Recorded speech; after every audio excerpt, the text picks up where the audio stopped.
네, 지난 주간에 전국적으로 특히 수도권을 중심으로 해서 비가 많이 왔습니다. 그래서 제가 예측할 수 있는 그런 예측치를 벗어나서 뭐 하루 시간당 아주 역대급 강수가 쏟아졌죠. 그래서 이제 많은 분들이 그 폭우 때문에 피해를 보시고 또 무고한 생명들이 많이 이제 이게 손실을 입었는데요. 특별히 뭐 모든 죽음이 모든 사고들이 안타까웠지만 신림동 반지하에 살던 한 가족의 안타까운 죽음이 우리 모두를 참 마음을 아프게 했던 그런 한 주간이었습니다. 47세 되는 저랑 동갑이었습니다. 홍모 씨, 고인이 된 홍모 씨가 그 집의 가장이었는데요. 한 살 위에 발달 장애를 앓고 있는 언니를 돌보고 있었고요. 또 13살 된 또 딸아이를 돌보고 있었고 또 노모를 돌보면서 이렇게 잘 살고 있던, 가난했지만 참 행복하게 살고 있던 그런 가정인데, 삽시간에 물이 불어나고 그 반지하 주택으로 물이 치고 들어와서 차마 이제 탈출하지 못하고 그 집에 갇혀서 그렇게 안타까운 죽음을 마주했던 그런 사건이 있었습니다. 참 마음이 아팠죠. 마음이 아프고 우리 모두가 참 어떻게 21세기 대한민국에 이런 일이 일어날 수 있는가, 이런 안타까움을 제가 느꼈는데, 제가 이제 관심 있게 그 기사를 보고 함께 마음 아파하다가 그 할머님이 함께 사셨는데 그 할머님은 병원에 입원 중이시라 화를 면하셨거든요. 근데 그 할머니에게 그 어린 손녀, 13살 되는 손녀가 이제 생전에 보낸 문자가 이제 언론에 공개가 됐더라고요. 이런 내용이었습니다. 그 손녀가 죽은 손녀가 할머니에게 보낸 문자예요. 할미, 병원에서 산책이라도 하시면서 밥도 드시고 건강 챙기시고요. 기도도 많이 했으니까 걱정 마시고 편안하게 계셔요. 이런 문자를 아이가 보냈어요. 그 아이는 죽었죠. 제가 그 문자와 그 기사를 보면서 기도라는 단어가 눈에 확 들어왔어요. 그렇죠? 이 가정이 혹시 예수 믿는 가정인가, 신앙이 있는 가정인가, 그런 마음이 들어서 이제 아픈 마음으로 관련된 기사를 보고 뉴스를 관심 있게 보는데, 그 세 명, 고인이 된 세 명의 그 빈소를 이제 영상으로 이렇게 보여주더라고요, 뉴스에서. 빈소가 보이는데 영정 사진 중앙에, 위에 중앙에 빨간 십자가가 탁 박혀 있는 거예요.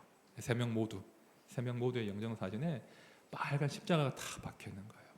짐작할 수 있겠죠.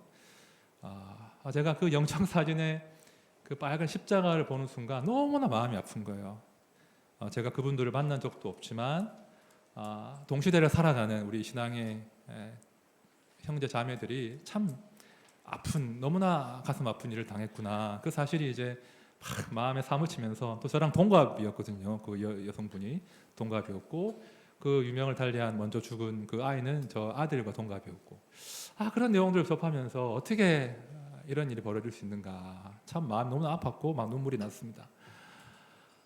제가 2주 전에 이제 열왕기상 말씀을 설교하면서 우리 성도들도 어쩔 수 없이 시대의 아픈 가운데서, 죄송합니다, 고통을 당할 수밖에 없다. 그죠? 어쩔 수 없이 신자들도 이 땅을 살면서 이 죄 많은 시대 가운데서 시대의 아픔과 고통에서 우리가 무관할 수 없다. 고통을 당할 수밖에 없다. 그런 말씀을 드리면서, 그럼에도 불구하고 우리 하나님께서 당신의 백성들을 지키고 보존하신다. 그 말씀을 제가 드렸거든요. 제가 그 설교를 한 목사 입장에서 이번에 이 사건을 보면서 그분들이 성도라는 전제하에 말이죠. 성도라는 그런 것들을 제가 발견하면서, 목사, 네가 한 설교의 그 말이 진짜 맞냐?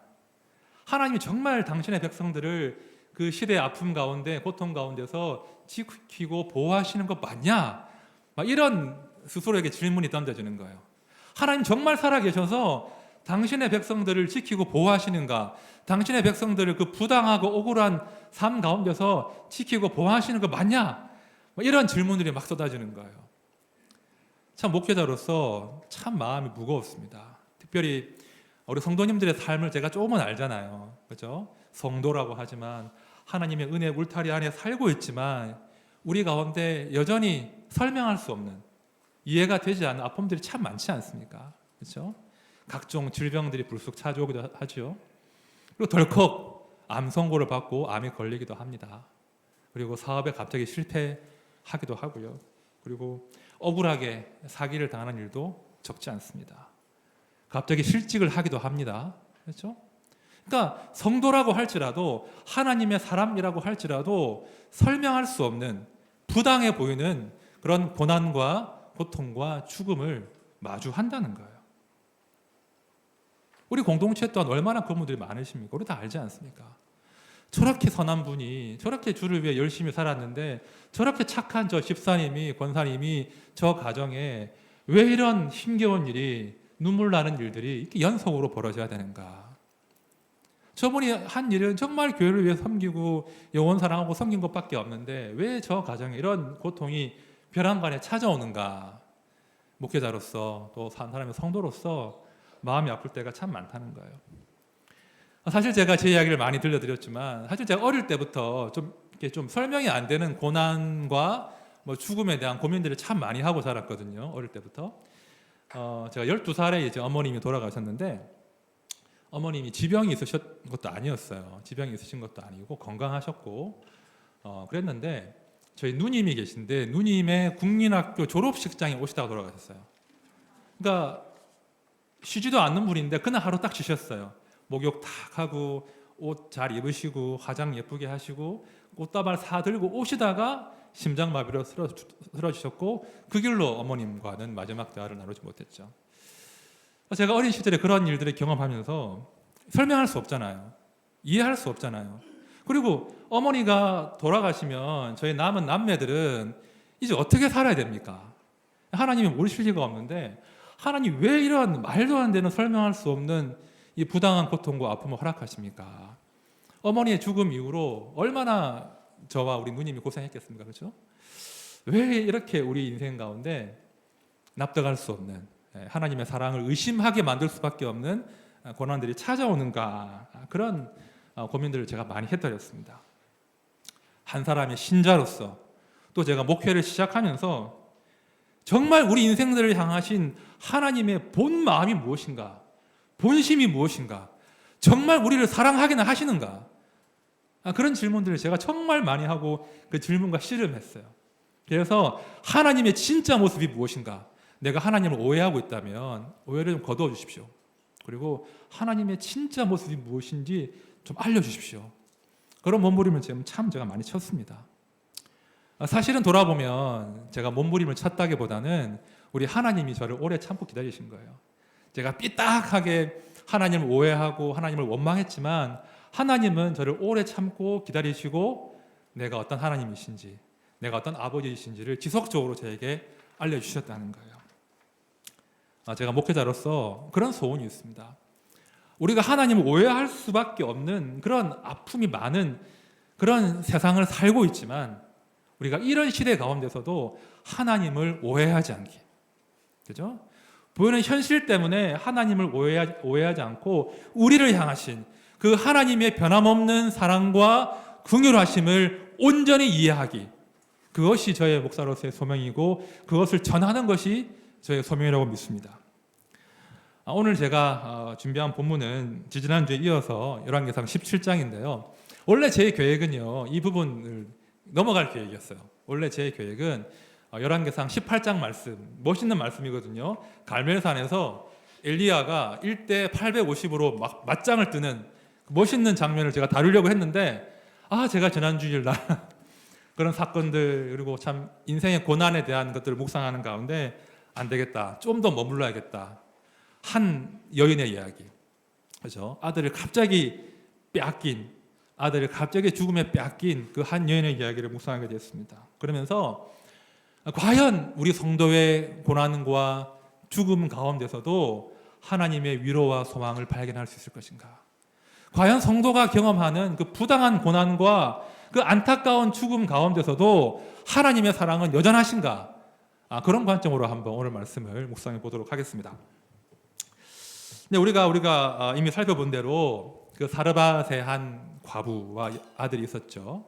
이제 이 음식 만들어 먹고 죽겠다고 하던 죽음을 기다리는 것 말고는 할 것이 없던 그 여인에게 하나님께서 엘리야를 보내셨죠. 그 덕분에 그 여인과 아들은 통에 가루가 떨어지지 않고, 그죠? 그 병의 기름이 떨어지지 않는 기적 가운데 죽지 않고 살게 된 거예요. 죽겠다고 했는데 하나님 살리신 거죠. 그 가정이 하나님의 은혜 가운데 매일매일 그 기적을 맛보는 가운데 평안한 삶을 살았습니다. 그런데 안타깝게도 그 평안함이 오래 가지 않더라는 거예요. 예고도 없이 불행이 찾아왔습니다. 자, 17절 말씀 보십시오. 2일 후에 그 집 주인 되는 여인의 아들이 병들어 증세가 심히 위중하다가 숨이 끊어진지라. 자, 가볍게 한 절 지금 언급하고 있는데요. 이게 어떤 의미겠습니까? 손쓸 겨를도 없이 어떻게 해볼 수 있는 방법도 찾아보지 못하고 갑자기 이 아들이 죽어버렸다는 거예요. 여러분, 남편이 없는 이 홀로 사는 여인에게 아들이 어떤 의미겠습니까? 세상 전부 아니겠습니까? 삶의 의미이고 목적이고 우주 전체예요. 그런데 이 아들이 삽시간에 손쓸 겨를도 없이 죽어버린 거예요. 세상 전부를 다 잃어버린 거죠. 감히 우리가 헤아릴 수가 없습니다. 이 자식을 먼저 앞세운 이 아비의 마음, 어미의 마음을 감히 헤아릴 수가 없는데요. 이 어미가 자식을 앞세우고 한탄을 하는 거예요. 18절을 보십시오. 여인이 엘리야에게 이르되 하나님의 사람이여 당신이 나와 더불어 무슨 상관이 있기로 내 죄를 생각나게 하고 또 내 아들을 죽게 하려고 내게 오셨나이까.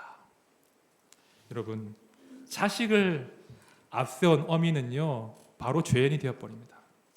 그렇죠? 자식을 앞세우면 어미는 죄인이 된다고요. 지금 표면적으로 볼 때는 엘리야를 탓하는 듯이 보이지만 사실은 이 여인은 자책하고 있는 거예요.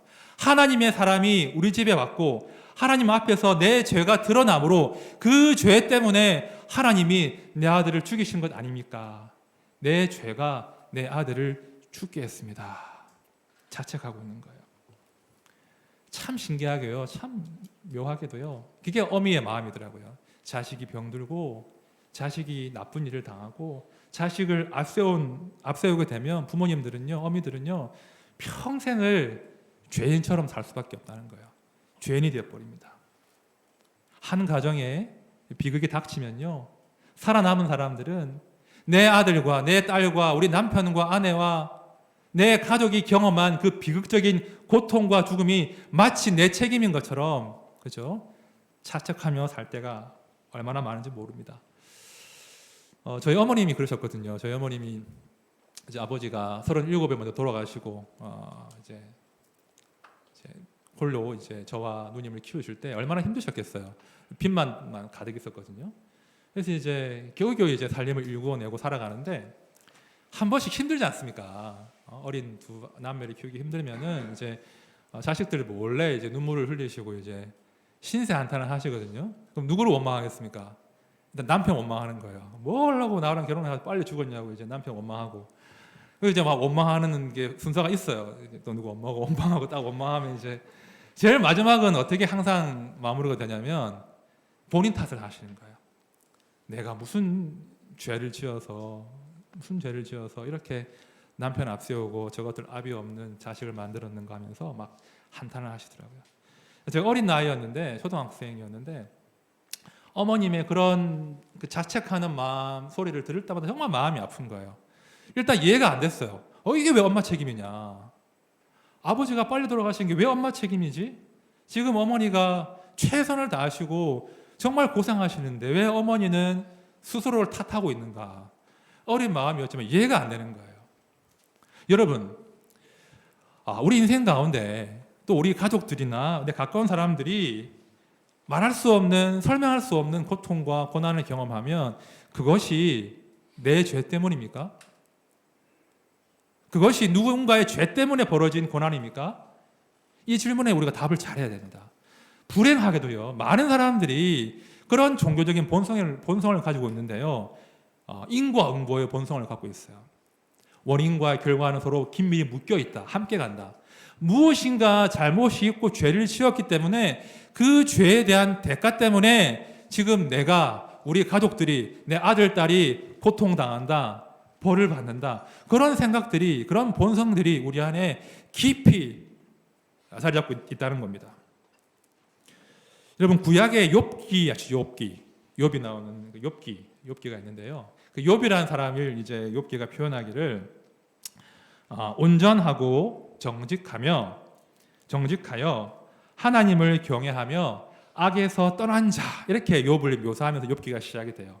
아주 첫 시작은 화려한데, 근데 이런 사람, 당대의 의인인 욥이 욥기에서 어떤 일을 경험합니까? 그죠? 자식 다 죽어버리죠. 건강 다 잃어버립니다. 재산 다 빼앗깁니다. 그죠? 너무 이 상황이, 고난이 설명이 안 되고 고약하니까 나중에는 욥의 아내가 욥에게 차라리 하나님을 욕하고 죽어버려라, 이러고 욥을 떠나거든요. 욥이 말할 수 없는 의인이었지만, 당대의 의인이었지만 욥이 말할 수 없는 큰 고통과 부당한 고난 가운데, 죽음 가운데 빠져듭니다. 이렇게 괴로워하는데 이 욥에게 누가 찾아옵니다. 누가 찾아오겠습니까? 욥의 친구들이 찾아와요. 욥의 친구들이 찾아와서는 욥을 위로한답시고 욥에게 이런저런 말들을 막 건네거든요. 그 이야기가 욥기예요. 아주 길게 욥의 친구들이 막 이야기를 하는데, 욥의 친구들이 어떻게 욥을 위로하는 줄 아십니까? 사실 위로가 아니에요. 욥에게 말하기를, 하나님은 절대로 의인에게 고난을 허락하지 않으셔. 네가 지금 다 깨닫지 못하지만 뭔가 하나님 보시기에 정리하지 못한 죄가 있기 때문에 지금 고난 당하는 거야. 그러니 더 버티지 말고 너의 죄를 회개해, 너의 죄를 자백해, 인정해, 막 몰아세우는 거예요. 욥은 죽겠거든요. 욥은 정말 최선을 다했거든요. 지금 고난과 고통과 죽음은 설명할 수가 없기 때문에 막 괴로워하는데, 친구들이 한다는 말이, 아니야, 네 죄 때문이야. 하나님 너의 죄를 지금 심판하시는 거야 라고 욥의 죄를, 욥의 마음을 후벼 판 이야기가 욥기의 이야기예요. 여러분, 이게 참 무서운데요, 우리 성도들이요, 이 하나님에 대해서 나름의 확신을 가지고, 그런 종교적인 확신을 가지고 말을 쉽게 할 수 있거든요. 이게 오히려 사람을 상하게 할 수 있다는 거예요. 특별히 하나님이 어떤 분이신가에 관해서는 우리가 쉽게 확신하면 안 됩니다. 내가 하나님을 다 안다고, 인생의 원리를 다 안다고 쉽게 자만하면서 누군가 인생을 쉽게 판단할 수 없다는 거예요. 성경은요, 이 욥의 친구들의 이야기를, 이 주장을 절대로 지지하지 않습니다. 성경은 우리의 모든 고난이 죄의 결과라거나 혹은 의인들은 고난을 받지 않는다라고 하는 그 종교적인 공식을 지지하지 않는다는 거예요. 하나님 무슨 기계적으로 말이죠, 공식이 있어가지고 착한 일을 하면 복을 받고 악한 일을 하면 벌을 받고, 이런 식의 공식은 존재하지 않는다. 그것이 성경의 일관된 진술입니다. 물론 죄 때문에 고난이, 고통이 찾아오기도 합니다. 하지만 우리가 경험하는 그 모든 고통과 죽음을 죄 때문이라고 이야기할 수 없다는 거예요. 이유를 알 수 없는, 설명할 수 없는 고난이 너무 많다는 것입니다. 우리 주님도 그런 말씀을 하셨거든요. 요한복음 9장 한번 보시겠어요? 요한복음 9장입니다. 요한복음 9장을 보시면 이런 우리의 어떤 인과응보식의 어떤 생각에 대한 우리 예수님의 어떤 이야기를 알 수 있는데요. 요한복음 9장 말씀 우리 다 함께 읽어보겠습니다. 시작. 예수께서 길을 가실 때에 날때부터 맹인된 사람을 보신지라. 제자들이 물어 이르되, 랍비여, 이 사람이 맹인으로 난 것이 누구의 죄로 인함이니까? 자기니까 그의 부모니까. 예수께서 대답하시되, 이 사람이나 그 부모의 죄로 인한 것이 아니라 그에게서 하나님이 하시는 일을 나타내고자 하심이라. 아멘. 지금 상황이 이렇습니다. 예수님과 제자들이 길을 가다가 한 사람을 만났는데 날 때부터 맹인인 거예요. 앞을 보지 못하는 거예요. 제자들이 질문을 합니다. 예수님, 이 사람이 날 때부터 이렇게 맹인된 것이 이 사람의 죄 때문입니까? 아니면 이 사람을 낳은 그 부모의 죄 때문입니까? 이렇게 질문하는 거예요. 굉장히 고약한 당시의 어떤 종교적인 편견이 가득 묻어있는 질문인데요. 이런 거예요. 선천적인 장애나 불쑥 찾아온 질병이나 고통은 하나님의 심판이다, 하나님의 징벌이다, 이런 식으로 낙인을 찍고 지금 질문을 하는 거예요. 주님, 저 사람이 지금 무슨 죄 때문에 지금 이 고통 당하고 있습니까? 분명 죄 때문일 텐데 누구의 죄입니까? 이런 질문을 하는 거거든요. 그런데 우리 주님은 단호하게 거부하시는 거예요. 무슨 소리냐? 아니다. 이 사람이나 그 부모의 죄 때문에 지금 고통당하는 것이 아니다. 너희가 한 사람의 인생의 그 불행에 대해서 쉽게 말하지 마라. 한 사람이 당하는 고통에 대해서 하나님을 쉽게 갖다 붙이지 마라. 이 말씀을 하시는 거예요. 앞서 제가 욥기를 말씀드렸는데요. 여러분, 욥의 친구들이 범한 오류가 바로 그거라는 거예요. 자신들이 설정해 놓은 하나님 있는 거예요. 하나님은 선한 일을 하시면 복을 주시고 형통하게 하시고, 죄를 지으면 징벌하시고 심판하시고, 딱 하나님을 피도 눈물도 없는 냉철한 우주의 재판관으로 딱 만들어 놓고서는 이 공시간에 대입시켜서 너 지금 고난당하고 있네, 병들었네, 자식들이 죽었네, 재산을 다 잃어버렸네, 그러면 네가 죄 지었기 때문이야 라고 하면서 욥의 그 마음을 후벼판 것입니다. 하나님을 자신들이 설정해 놓은 그 논리 안에 가두어 버리고, 하나님이 이런 분이시니까 너 회개해야 돼, 이런 식으로 고난당하는 사람을 마음을 아프게 한 거예요. 그것이 욥의 친구들이 범한 오류였습니다. 내가 하나님을 다 안다고, 내가 네가 당하는 그 고난의 의미를 다 안다고 너무 쉽게 자만하면서 한 사람의 불행을 쉽게 평가한 것, 그것이 욥의 오류였습니다. 그래서 하나님은 나중에 대노하시거든요. 욥의 친구들에게 대노하시면서 이렇게 책망하십니다. 너희가 나를 가리켜 말한 것이 내 종 욥의 말같이 옳지 못함이라. 두 번이나 반복하시거든요. 너희가 나를 가리켜 말한 것이 옳지 않아. 너희가 감히 나를 인과응보의 하나님으로 만들다니, 나를 오해하게 만들다니, 너희 실수했어 라고 지금 책망하시는 거예요. 너희가 나를 크게 오해함으로 욥의 고난에 대해서 쉽게 말하고 욥을 더욱 괴롭게 만들었구나. 너희가 실수했다, 나를 오해했다. 그것이 하나님의 대답이었습니다. 여러분, 이 땅은요 정말 죄로 심하게 오염되어 있잖아요. 인간들이 어떤 문명이 발달하면, 진보하면 이 땅이 유토피아가 될 줄 알았는데, 점점 더 이 땅은 불확실함에 점점 커지고 있잖아요. 예측 불가능하고 통제 불가능한 그런 시대가 되고 있습니다. 그 가운데 많은 분들이, 또한 많은 성도님들이 일견 부당해 보이는, 일견 억울하고 안타까운 고난과 고통과 죽음을 당한다는 거예요. 우리는요 쉽게 판단하면 안 됩니다. 쉽게 해석하려고 하면 안 됩니다.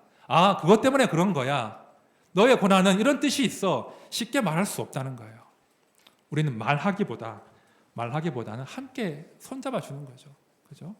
너의 고난의 의미를 내가 알지 못하지만 내가 함께 있어 줄게. 그것이 성도의 마땅한 태도라는 거예요. 그래서 우리 성도들은요 정말 조심하셔야 돼요. 내가 알고 있는 하나님에 대한 지식, 그것이 전부인 것처럼 너무나 쉽게 내 이웃과 심지어 나의 고난에 대해서 하나님을 오해하는 그런 판단과 해석을 하면 안 된다는 것입니다. 무엇보다 지금 내가 당하고 있는, 우리 가족들이 당하고 있는 이 고통이 나의 죄 때문에 하나님이 심판하시는 거야, 나에게 벌 주시는 거야, 나를 노여워하셔, 그런 오해에 빠지시면 안 된다는 겁니다. 자, 오늘 이어지는 말씀을 보시면요 하나님의 답이 나와요. 아들 잃은 여인은 내 죄 때문에 아들이 죽었습니다 자책을 했는데요, 하나님의 답은 그렇지 않다는 거예요. 이어지는 말씀을 보시면 하나님이 그 여인에게 어떤 답을 주시는지를 알 수 있습니다. 자, 20절부터 말씀을 우리 함께 읽어보도록 하겠습니다. 시작. 여호와께 부르짖어 이르되 내 하나님 여호와여, 주께서 또 내가 우거하는 집 과부에게 재앙을 내리사 그 아들이 죽게 하셨나이까 하고, 그 아이 위에 몸을 3번 펴서 엎드리고 여호와께 부르짖어 이르되 내 하나님 여호와여, 원하건대 이 아이의 혼으로 그의 몸에 돌아오게 하옵소서 하니, 여호와께서 엘리야의 소리를 들으심으로 그 아이의 혼이 몸으로 돌아오고 살아나니라. 아멘. 하나님의 답은 무엇입니까? 엘리야의 그 기도 소리를 들으심으로, 엘리야의 그 소리를 들으심으로 그 아이의 몸에 그 혼이 돌아오게 하십니다. 여러분, 참 성경에 기적들이 참 많이 기록되어 있는데요. 그런데 그 많은 기적 가운데 사람이 살아난 기적은 흔하지 않습니다. 아주 드물고요. 그 기적은 단순히 한 사람의 소생 사건, 부활 사건이 아니라 깊은 의미를 담고 있다는 거예요. 그럼 구약에서요, 사람이 살아난 최초의 사건이 바로 이 아이의 부활 사건입니다. 또 이 아이의 부활 사건은요, 그저 단순히 한 불쌍한 아이를 살리신 그 이야기 정도가 아니라는 거예요.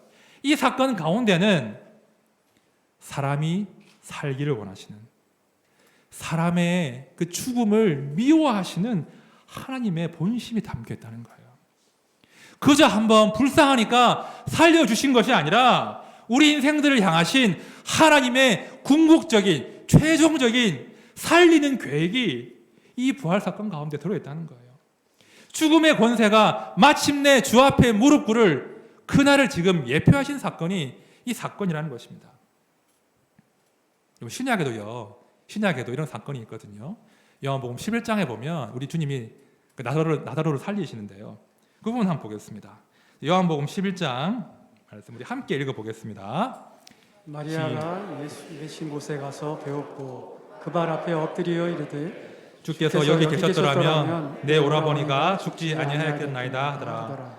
예수께서 그가 우는 것과 또 함께 온 유대인들이 우는 것을 보시고 심령에 비통히 여기시고 불쌍히 여기사 이르시되 그를 어디 두었느냐 이르되 주여 와서 보옵소서 하니 예수께서 눈물을 흘리시더라.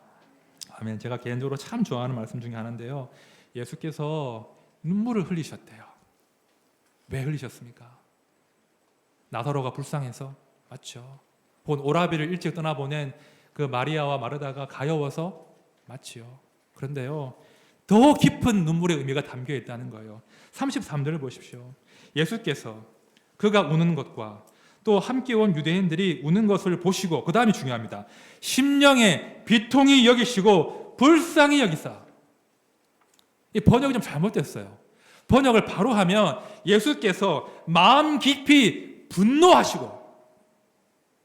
무슨 분노입니까? 지금 죽음이 생명을 삼킨 이 사태에 대해서, 죽음의 권세 아래서 죽을 수밖에 없는 한 영혼을 보시고 분노하신 거예요. 내가 사람을 창조할 때 살아남으라고, 살라고 사람을 창조했는데 죄 때문에 죽음이 이 생명을 삼켰구나. 우리 창조주께서 그 죽음을 향해서, 그 죽음의 권세를 향해서 분노하신 거예요.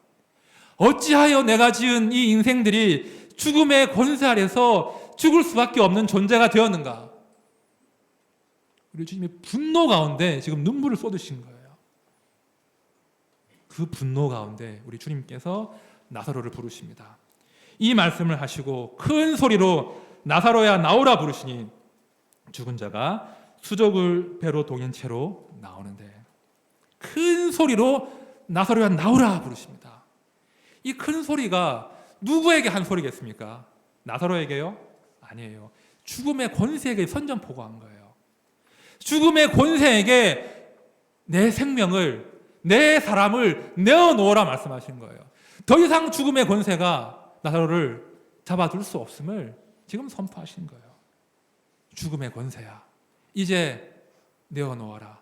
이제 죽음의 권세에게 사망 선고를 선포하시고 나사로에게 생명을 지금 주시는 거예요.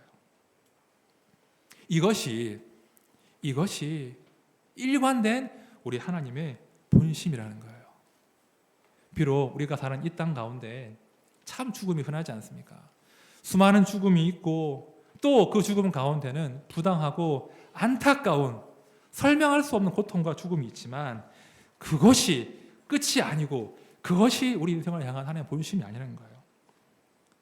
우리 하나님의 본심은요, 궁극적인 계획은 살리는 거예요.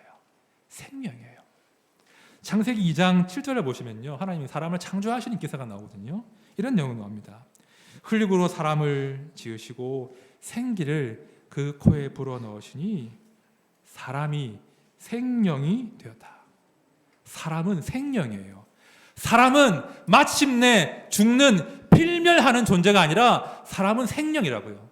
이것이 사람을 창조하신 하나님의 원래 계획이에요. 사람은 죽음 아래 죽는 존재가 아니라 살아남는 존재, 사는 존재, 살리는 존재예요. 이것이 우리 인생들을 향한 하나님의 최종적인 계획입니다. 계시록에 보시면요, 어떻게 이 계획이 완성되는지를 하나님 말씀하십니다. 자, 계시록 말씀을 한번 들어보십시오. 내가 들으니 보좌에서 큰 음성이 나서 이르되 보라, 하나님의 장막이 사람들과 함께 있음에 하나님이 그들과 함께 계시리니 그들은 하나님의 백성이 되고 하나님은 친히 그들과 함께 계셔서 모든 눈물을 그 눈에서 닦아주시니 다시는 사망이 없고 애통하는 것이나 곡하는 것이나 아픈 것이 다시 있지 아니하리니 처음 것들이 다 지나갔음이러라. 아멘. 여전히 이 땅에 눈물이 있고 한숨이 있고 사망이 있지만 때가 되면, 마침내 하나님의 때가 되면 우리 생명의 주께서 그 모든 눈물과 애통과 사망에 대해서 종말을 선언하시는 거예요. 더 이상 사망이 활개치지 못하도록 그 사망에게, 죽음에게 사망 선고를 하신다는 거예요. 때가 되면 죽음의 권세가 생명 앞에 굴복한다. 이것이 우리를 향하신 하나님의 계획이고 성도가 이 땅을 소망 가운데 살 수 있는 소망의 근거인 것입니다. 말씀을 정리하겠습니다. 제 어머니 돌아가시고 이제 제가 12살 때였는데요. 제가 12살, 또 누님이 이제 중1 14살이었는데 참 그 삶이 얼마나 고단했겠습니까? 만만치 않은 그런 삶을 살았는데요. 한 번씩 그런 생각이 드는 거예요. 이제 우리 아버님, 어머님 참 예수 잘 믿고 돌아가셨는데 그럼 당연히 천국 가시잖아요, 그죠? 낙원에 계실 텐데 낙원에 계시면서 이렇게 상상을 한 거죠. 이렇게 땅을 내려다 보시면 아니 남겨둔 아들, 딸이 고생하는 게 보일 텐데, 죽을 고생하는 게 보일 텐데, 아들, 딸의 그 눈물을 볼 텐데 그 보시면 그 낙원이 될 수 있을까? 그런 마음 드는 거예요. 그렇잖아요. 본인들은 낙원인데 사랑하는 자식들이 남아서 고생하는데 그걸 이렇게 보신다면, 알게 되신다면 과연 그 낙원이 될 수 있겠는가? 참 우리 하나님 고약하다. 이 고약한 지금 장치다. 막 그런 마음이 들더라고요. 근데 제가 이제 철이 들고 공부도 하고 이제 제가 철학 공부를 했는데 중세 철학을 공부하는 가운데 그 시간에 대한 개념들을 제가 좀 공부를 하게 됐어요. 인간의 시간과 하나님의 시간이 어떻게 다른지에 대한 공부를 하게 됐는데 그때 깨달음을 주셨어요. 우리 인간은요, 시간의 메인 존재잖아요, 그죠? 시간에 갇힌 존재예요. 과거도 현재도 미래도 우리는 소유할 수가 없습니다. 특히 미래는 미지의 영역이죠. 우리가 알 수 없어요. 우리 시간에 갇힌 존재고 그래서 참 약한 존재인데 하나님은 그렇지 않다는 거예요. 하나님은 마치 동그란 원의 중심에 계셔서 하나님의 시간관념으로 보면, 시각으로 보면 과거도 현재도 미래도 동일하다는 거예요. 하나님은 과거와 현재와 미래가 동일하다는 거예요. 그래서 우리 하나님을 하루가 천년 같고, 그죠? 천년이 하루 같은 분, 어제나 오늘이나 동일하신 분, 그렇게 우리가 칭하지 않습니까? 그러니까 우리 하나님에게는 미래가 현재인 거예요. 오늘 우리가 계시록 21장 말씀을 제가 잠시 봤는데요. 그 계시록 1장에서 완성될 그 하나님의 나라, 모든 인생들의 눈물과 한숨과 애통과 죽음을 거두어 가신 그 생명의 나라가 막연한 환상이 아니라, 막연한 미래의 사건이 아니라 지금 우리 주님이 보고 계신 현재라는 거예요. 우리 주님은, 우리 하나님이 이미 우리가 누릴, 성도가 누릴 그 영원한 생명의 나라를 보고 계신다는 거예요. 그러니 낙원에 있는 분들도 그 동일한 하나님의 시각으로 완성될 우리의 모든 눈물과 한숨과 애통을 다 날려버리시고 생명의 주가 우리를 통치하실 그 생명의 날을 보고 계신다는 거예요. 그러니 낙원일 수 있는 거예요. 그러니 우리를 향해서 지금 힘겹지만 버텨내라, 이겨내라, 반드시 생명이 사망을 제압할 그날이 온다. 반드시 우리의 모든 죽음을 이기실 그날이 온다. 그러니 낙심하지 말고 버텨내고 이겨라. 우리를 기쁨 가운데, 소망 가운데 응원할 수 있다는 것입니다. 여러분, 성도의 믿음이 어디 있습니까? 성도의 소망이 어디 있습니까? 다 같이 고통당하고 다 같이 불행하고 다 같이 슬퍼한다면 우리 성도의 소망이 어디 있냐고요. 성도의 소망은 완성될 하나님의 생명의 나라에 있습니다. 이미 완성하셨고 이미 우리를 위해 준비되어 있습니다. 우리 주님의 시각이 거기에 꽂혀 있다는 거예요. 내가 너희에게 선물할 영원한 생명의 나라가 여기 있다. 그러니 지금 너희가 감당해야 될 그 모든 고통과 사망의 날들을 이겨내자. 통과하자. 그리고 내가 준비한 이 생명의 날들, 생명의 나라를 너희가 누리기를 원한다. 그 약속, 그 비전이 우리 성도의 소망인 것입니다. 아마 이 땅은 점점 더 어려워질 겁니다. 점점 더 이 땅 가운데 통제 불가능하고 우리의 예측을 초월하는 어둠들이 불쑥불쑥 찾아올 것입니다. 그럴 때 기억하십시오. 우리 인생들을 향하신 하나님의 최종적인 비전과 최종적인 그림은 계시록 21장이에요. 내가 너희에게 이 나라 주기를 원한다. 그러니 버티고 이겨내자. 그 소망으로, 그 믿음으로 오늘 하루를 멋지게 감당하시는 모두가 되시기를 진심으로 축원드립니다. 함께 찬양할 텐데요. 우리 오늘 찬양 시간에 불렀던 세 번째 곡입니다. 찬송가 528장인데요. 참 제가 이 찬양 가끔씩 이제 들을 때마다 옛날 생각이 많이 나는 찬양 중에 하나, 그 곡 중에 하나인데요. 어머님이 이제 생전에 즐겨 들으셨던 그 낡은 찬양 테이프가 하나 있었어요. 딱 하나 있었는데 그 테이프에 담긴 곡 중에 하나가 이 곡이에요. 그래서 제가 한 번씩 이 곡을 부를 때마다 그때 기억도 나고 참 하나님의 은혜를 제가 기억하게 되는데 우리 예수님께서는 숨지 않으십니다. 우리 예수님께서는 설령 우리가 주를 오해해서, 주의 본심을 오해해서 하나님께 원망하고 따지고 하나님을 부정하는 듯한 그런 삶을 살아갈 때도 우리 주님은 우리를 늘 기다리십니다. 그리고 오라 하십니다. 오라. 내가 너희 위해서 준비한 이 생명을 너희가 누리기를 소원한다. 내가 너희를 위해서 지금 준비한 이 영생과 이 사랑을 너희가 누리기를 소원한다. 이것이 하나님의 본심인 거예요. 여러분, 우리 고백합시다. 우리 반응합시다. 우리 주님이 오라 하실 때 우리 마음 열고 주님께 나아갑시다. 우리 그런 마음으로 함께 찬양 올려드리겠습니다.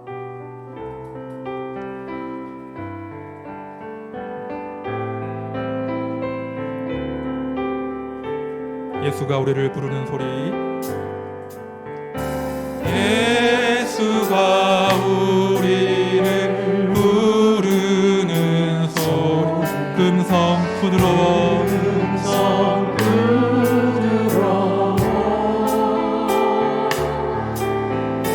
문 앞에 나와서 사냥을 보며 우리를 기다리네. 우리 주님 부르십니다. 오라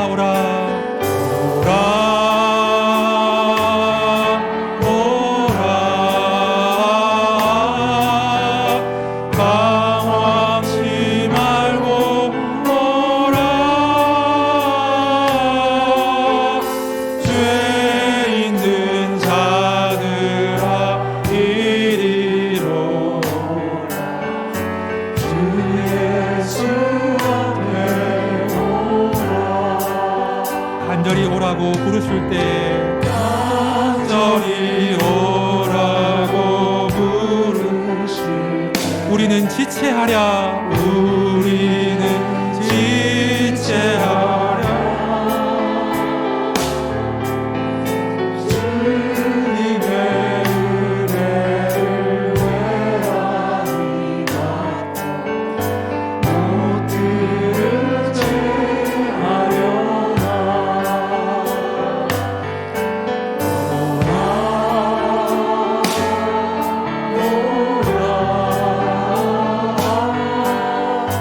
방황치 말고 오라. 죄 있는 자들아 이리로 오라. 주 예수 앞에 오라. 세월이 살같이 빠르게 지나, 세월이 살같이 빠르게 쾌락 쾌락이 끝이 나고 사망의 그늘이 너와 내 앞에 사망의 그늘이 너와 내 앞에 울리려하리우네. 오라 오라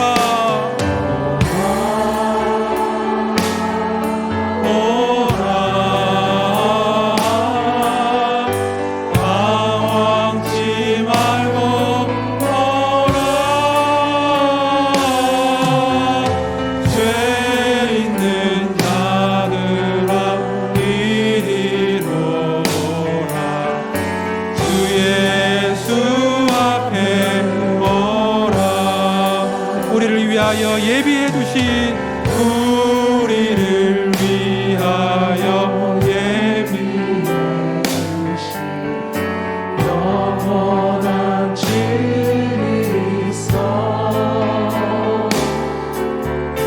죄많은 세상을 떠나게 되고 영접해 주시겠네. 오라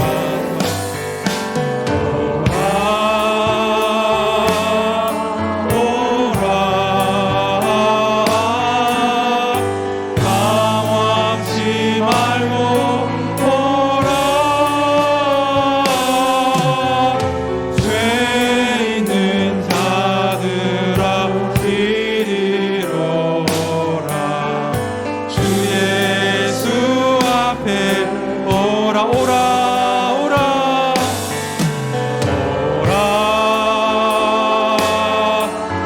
오라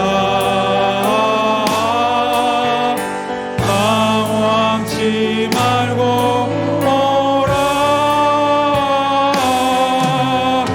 죄 있는 자들아 이리로 오라. 주 예수 앞에 오라. 우리 기도합시다. 우리 하나님은요 정말 넉넉하신 분입니다. 우리 하나님은 옹졸하지 않으시고 속이 좁지 않으시고 넉넉하신 분입니다. 우리가 때로 설명할 수 없는 삶의 고통 가운데서 부당해 보이는 그런 삶의 현실 가운데서 하나님을 원망하고 하나님이 없다 말하고 싶은 그 순간마저도 우리 하나님은 다 이해하십니다. 그리고 두 팔 벌려서 오라 하십니다. 오라 하십니다. 우리 주님께 나아갑시다. 우리 주님의 초청에 우리 거부하지 말고 주님께 나아갑시다. 우리 주님이 우리 위해 예비하신 그 영원한 생명과 사랑의 나라를 우리가 우리의 삶 가운데 초대합시다. 우리 기도합시다. 하나님, 비록 우리의 삶 가운데 설명할 수 없는 고통이 있지만 우리를 향하신 그 하나님 아버지의 본심과 그 사랑의 진심을 놓치지 않게 해주십시오. 그래서 우리 하나님을 기억하고 하나님을 신뢰함으로, 하나님의 인애와 성실과 긍휼을 신뢰함으로 우리 각자에게 맡겨주신 힘겹지만 그 모든 삶의 짐들을 넉넉히 감당할 수 있도록 하나님 도와주십시오. 우리 함께 간절히 기도합시다. 하나님 아버지,